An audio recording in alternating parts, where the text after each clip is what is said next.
session is about end-of-life care and the rapid response team. Our first speaker is Hannah. Hannah is a senior registrar in intensive care at the Royal Melbourne, and her interests are end-of-life care and trainee welfare, and she's going to talk to us about registrar distress during end-of-life care RRT calls. So, Hannah.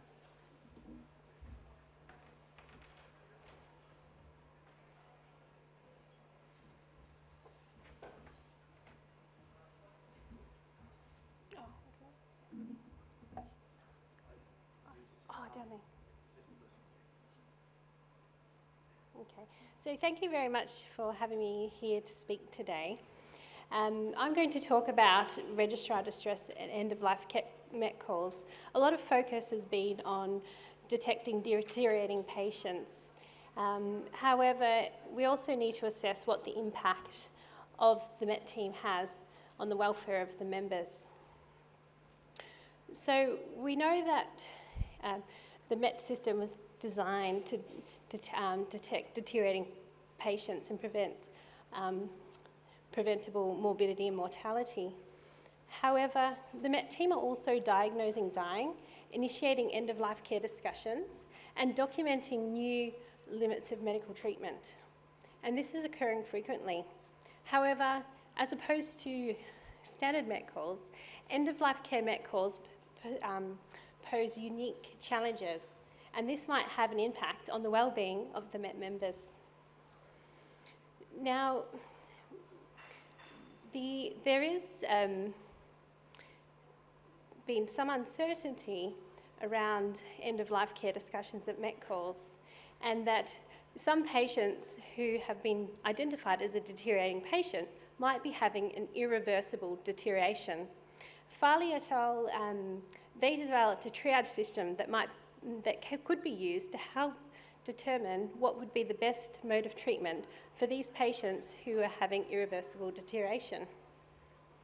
And they've identified three categories: those that might be having an obvious end-of-life MET call, or there may be some uncertainty around end-of-life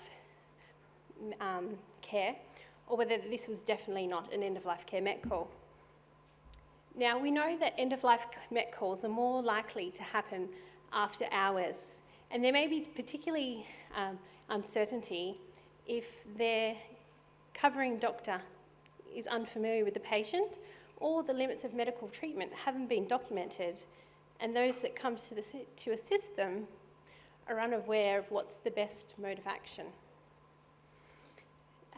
Jones et al. Have, in current opinion, talked about what are the advantages and disadvantages of the role of the medical emergency team in end-of-life care.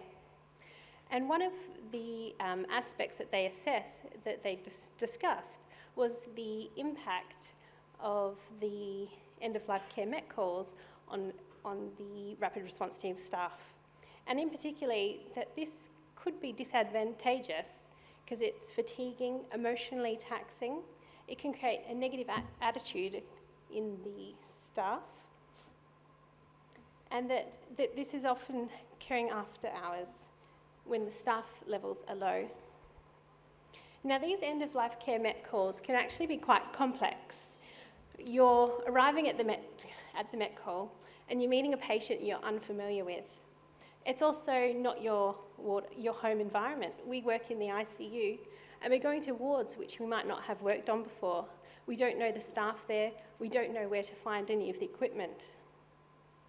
We've also got to rapidly assess the patient and find out what's wrong with them, and then decide what the appropriate course of action is.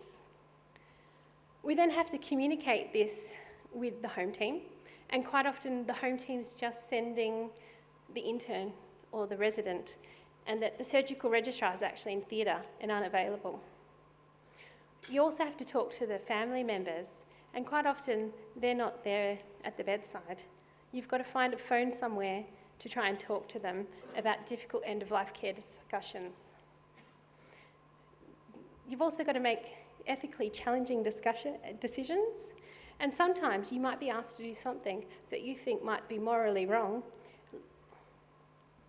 And then you're trying to do this all whilst you've got other jobs to attend to, and that your time is poor, and that you're also trying to consider what is the bed capacity in the ICU and other resources that might need to be redistributed. And I work on a MET team, and this is how I feel some days, and I know that my colleagues feel like this too, is that I've been asked to attend the emergency department because there's 2 ventilated patients within the emergency department, and then the MET pager goes, and instead of going to the emergency, I've been pulled away to go to the ward.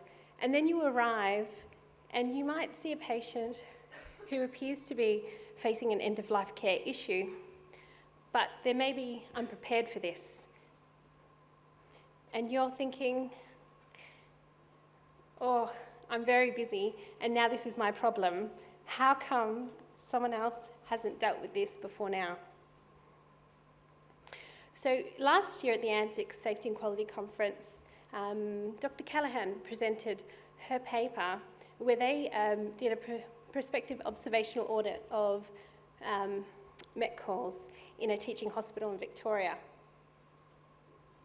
And they found about a third of the MET calls had end-of-life care or uncertainty around end-of-life care.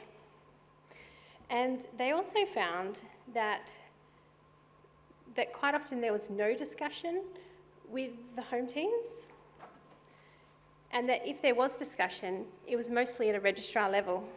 So there was kind of a sense from this study that registrars were going at this alone and that consultant discussion wasn't frequent. When they were asked if they experienced any distress at MET calls, you can see here that if there was some uncertainty around end-of-life care MET call, or there was some end-of-life care issue, that 1 in 5 registrars were experiencing distress. Now, if we go back to, we've got this uncertainty around end-of-life care, and you think that this could be particularly challenging for registrars if they're unsure about the reversibility of the deterioration, unsure about the prognosis, and what are the appropriate limits of medical treatment. And that there can also be conflict around this. So this here is just a slide from a study that was done in the UK where they did a survey on moral distress in intensive care workers. And they used a moral distress scale to assess them in different domains of what led to their distress. Now, what this shows here is that end-of-life care and communication were the most common reasons for their distress. Even though this, if you look on the y-axis, that this didn't occur very frequently, what they did show is if it did occur, it actually led to a large degree of distress. So it's not occurring all the time, but when it does, it's significant. Another study that was performed in Italy, this was a postal survey where they sent out a survey to all the anaesthetic in intensive care society members to explore the ethical issues around end-of-life care. One of the issues that they identified was that these physicians reported at MET calls they're frequently experiencing conflict. We can see here that over 35% of respondents felt that they were often or always experiencing conflict with patient relatives, and that over 60% of the time at a MET call, they felt that there was some degree of conflict with other ward clinicians. They then asked them, what did this lead to distress? And 34% of those reported that this conflict actually caused them distress. And the main causes were this pressure for admission to ICU. I guess there was a lack of medical consensus, and also coming across families who are unprepared for end-of-life care.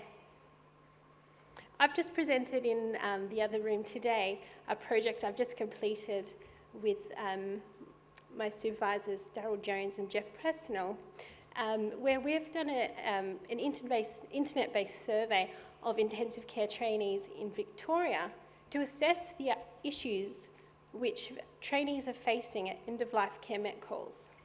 And we looked at their confidence, issues around communication, consensus, distress, and what level of support and training our Victorian trainees are currently experiencing. Now, what we found was that the ICU trainees were frequently reporting barriers to effective communication.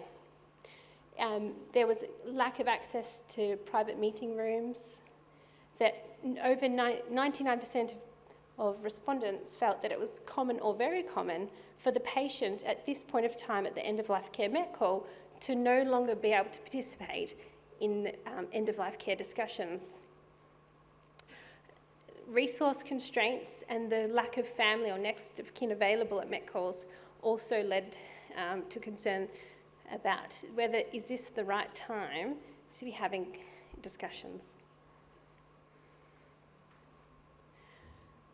When we asked the trainees, how often do you experience conflict or a negative encounter with another medical team, we found that this was happening frequently 22% of the time, but the majority of respondents were experiencing this.